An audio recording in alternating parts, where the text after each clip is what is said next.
তাহাজ্জুদের নামাজ যারা পড়বে তাদের মর্যাদা বাড়িয়ে দেয় কে? কারণ ওই মুহূর্তে আল্লাহ প্রথম আকাশে নেমে আসেন আর ডাকে, আলা মিন মুস্তাগফিরিন আগফির আলা, কার ক্ষমা দরকার ক্ষমা চা, ক্ষমা করে দেব। আলা মিন মুস্তাকসিন আকসুলা, কার খাবারের দরকার পোশাকের দরকার চাও দিয়ে দেব। চাও, কার কি লাগবে চাও আমি দিয়ে দেব। এজন্য শেষ রাতের দোয়া আল্লাহ কবুল করে। এই যে রমজান আসতেছে না সামনে, কোন মাসে রমজান? এপ্রিলে।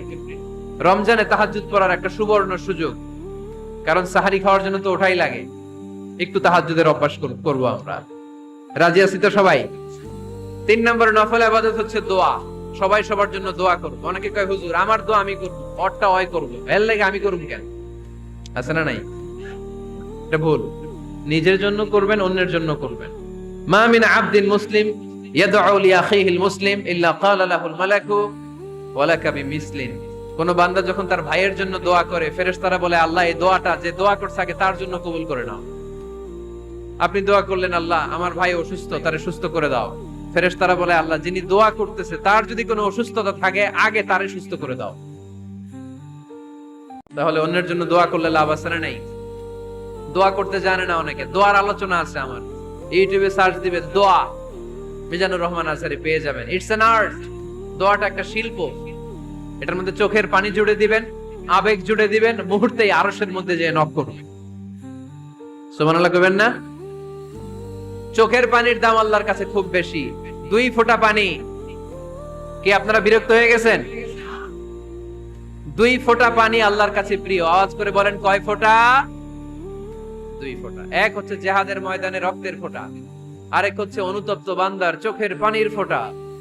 অনুতপ্ত বান্দা যখন অনুতপ্ত হয়ে কাঁদে, তার চোখের পানি চোখ বেয়ে নাকের ডগা বেয়ে মাটিতে পড়ার আগেই ওই বান্দার সব গুনাহ আল্লাহ মাফ করে দেয়। তাহলে প্রথমে কোরআন তেলাওয়াত, তারপর তাহাজ্জুদের নামাজ, তারপরে দোয়া, 4 নম্বরে জিকির। জিকির নফল ইবাদত, ঠিক কি না? জিকির করতে করতে স্টেজের উপরে উঠে যাবেন আপনারা সবাই। পারবেন কারা কারা? হাত তোলেন। কত বড় সাহস দেখছেন? আমার উপরে বলে লাফায় উঠবে। বাঁশ আছে জায়গায়, বাঁশ। হ্যাঁ, না এটা করবেন না। কারণ ফাযকুরুল্লাহ কামা আল্লামাকুম, জিকির ওইভাবে করো যেভাবে আল্লাহ শিখিয়েছেন। আল্লাহ কিভাবে শিখিয়েছেন? ওয়াযকুরু রাব্বাকুম ফি নাফসিক। দেখেন জিকির করার পদ্ধতি কোরআন থেকে শুনেন। মনে মনে করো, তাদাররুআন সবিনয়ে করো, খিফাতান ভীত বিহবল চিত্তে করো, দুনাল জাহরি মিনাল কওল অনুচ্চ স্বরে, বেশি আওয়াজ করে লাফালাফি করো না। এটা হচ্ছে জিকির করার পদ্ধতি। জিকির করার পদ্ধতি আল্লাহর হাবিব শিখালেন, আহাবুল কালামি ইলাল্লাহি আরবাআ, আল্লাহর কাছে সবচেয়ে প্রিয় কথা কয়টি? 1 নাম্বার সুবহানাল্লাহ, 2 নাম্বার আলহামদুলিল্লাহ, 3 নাম্বার লা ইলাহা ইল্লাল্লাহ, 4 নাম্বার আল্লাহু আকবার। এর চেয়ে শ্রেষ্ঠ জিকির আর হতে পারে? আবার আল্লাহর হাবিব সাল্লাল্লাহু আলাইহি ওয়াসাল্লাম বললেন, মান ক্বালা লা ইলাহা ইল্লাল্লাহ দাখালাল জান্নাহ। একবার লা ইলাহা বলে যে মরতে পারবে তার জন্য জান্নাত ওয়াজিব করে দিবে কে? এই জিকিরগুলো করবেন হাতের গিড়ায়। আঙ্গুলের গিড়া আছে না? ডান হাত তুলেন তো, এরকম গিড়াগুলো দেখান তো আমারে। এইভাবে সুবহানাল্লাহ সুবহানাল্লাহ সুবহানাল্লাহ। এটা সুন্নাত, পাওয়া যাবে?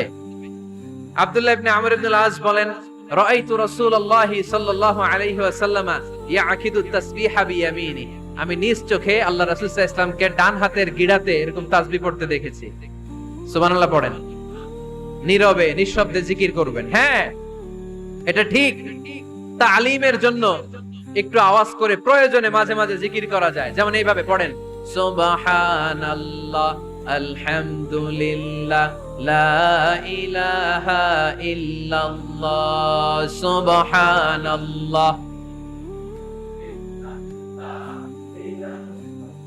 লা ইলাহা ইল্লাল্লাহ মুহাম্মাদুর রাসূলুল্লাহ সাল্লাল্লাহু আলাইহি ওয়াসাল্লাম।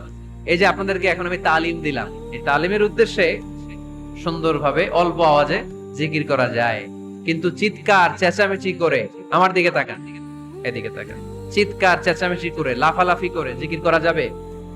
জিকির করতে করতে প্যান্ডেলের বাঁশের মাথায় ওঠা যাবে? যিনি জিকির পরিচালনা করতেছেন ওনার ঘাড়ে ওঠা যাবে? যাবে? আল্লাহর হাবিব সাল্লাল্লাহু আলাইহি ওয়াসাল্লাম জিকির করতেছেন, আবু বকর ওমরে ফারুক বসা, আবু বকর রাদিয়াল্লাহু জিকির করতে করতে আল্লাহ রাসূলের ঘাড়ে। হাদিসে আছে না এগুলা? কথা কয় না। আল্লাহর হাবিব সাল্লাল্লাহু আলাইহি ওয়াসাল্লাম তাসবিহ পড়তেছেন, ওমরে ফারুক জিকির করতে করতে এশকের ঠেলায় আল্লাহর নবীর কান্দে। গোটা বিশ্বের কোন হাদিসের কিতাবে এই পন্থায় জিকির দেখানো যাবে? কোরআনের কথা শুনেন, ফাযকুরুল্লাহা কামা আল্লামাকুম, ওইভাবে আল্লাহর জিকির করো যেমন করে আল্লাহ তোমাদের শিখিয়েছেন। কোন হাদিস দেখাতে পারবেন যে আবু বকর রাদিয়াল্লাহু তাআলা আনহু জিকির করতে করতে, আরব দেশে সৌদিতে ছিল খেজুর গাছ, জিকির করতে করতে খেজুর গাছের আগায়, ওমরে ফারুক খেজুর গাছের আগায়, এগুলো পেলেন কোথায়? কেন এগুলো করেন? আল্লাহর হাবিব সাল্লাল্লাহু আলাইহি ওয়াসাল্লাম না, আল্লাহর হাবিব সাল্লাল্লাহু আলাইহি ওয়াসাল্লাম যেভাবে জিকির শিখিয়েছেন আমরা ওইভাবে করব। বরকত দিবে কে? 5 নাম্বার, নফল ইবাদত, দান খয়রাত করব। রাজি আছেন? গোপন দান, গোপন দান আল্লাহর রাগ কমায় দেয়।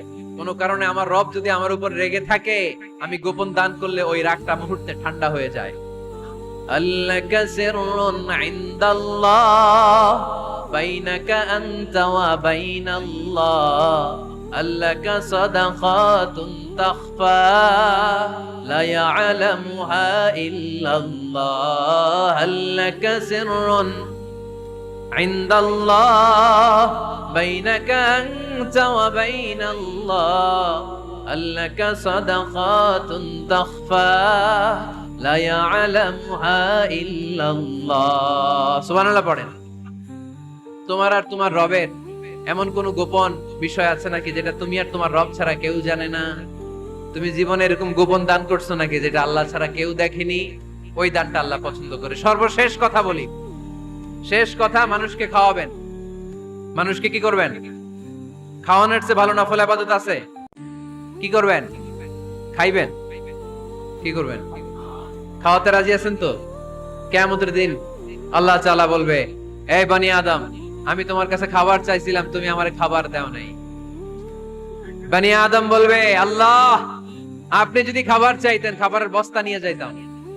আল্লাহ তাআলা বলবেন, এই যে না খেয়ে থাকা পথ শিশুগুলো, শীতের রাতে শুয়ে থাকা না খেয়ে থাকা শিশুগুলো খাবার চেয়েছিল, তুমি খাবার দাও নাই, ওদেরকে খাওয়ালেই আমি আল্লাহকে খাওয়ানো হয়ে যেত।